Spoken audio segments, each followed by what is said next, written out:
See, here's the same type of application here. This door, we got a little foot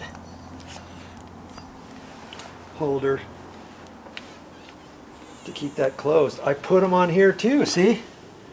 Right here, I had to drill those out too, same type of door.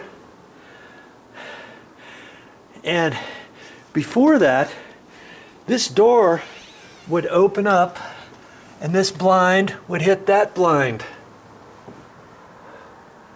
as it's opening, and I didn't want that to do that, and there was no way to kind of decide, okay, how far should this door open and how far should it not open? And you start messing up your blinds or the doorknob. Maybe this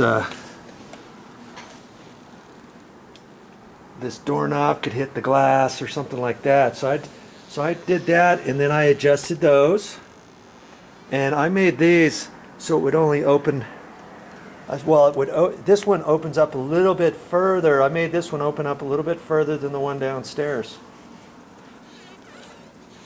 which meant I had to screw it. I had to screw this that way further.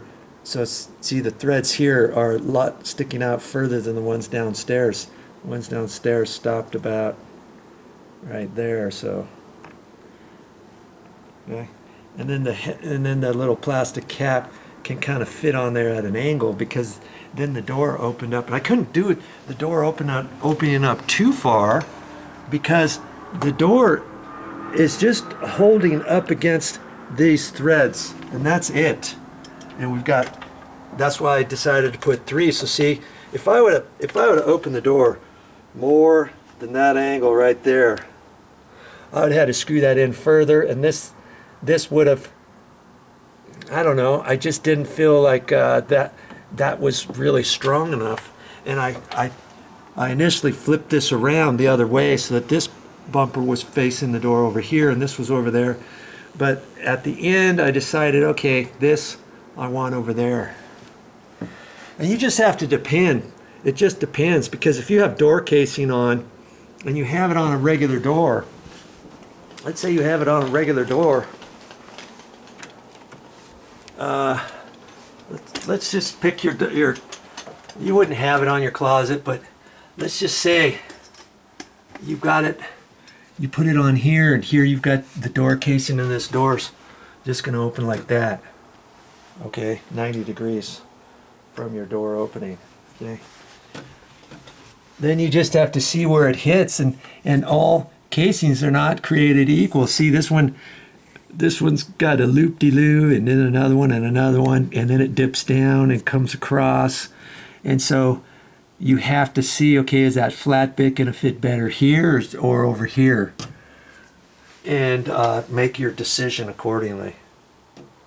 Okay. But yeah, they do have those door hinge stops. Like, I don't know what else to call them. So I call them a door hinge stop.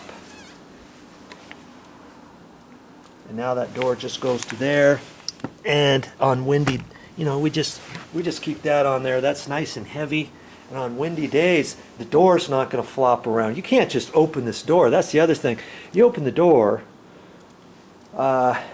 first you got to worry about the wind pushing it up over here and hitting your blinds, and then the door comes back and forth and it could close, whatever. So with the door hinge stops and a little door stop like this, nice and heavy. This is like metal, steel, whatever, pewter, something.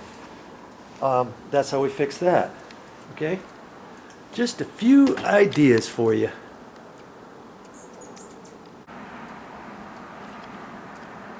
Look at that. While I'm in there working, I've got these Hummers. My word, there's 4 of them around there, darting back and forth. We've had as many as 7 or 8 in there. And that's fun too. Getting something like that. You see how I hung it off of the metal railing? I got this at home, Lowe's. It just kind of flaps onto there and tightens up, and it comes over like that, and we hung the hummingbird feeder on there. We've got two of these. We've got another one on the other side, and that one's generally full. That's just nice sitting here late afternoon in the shade and watching them go to town. Very cool indeed.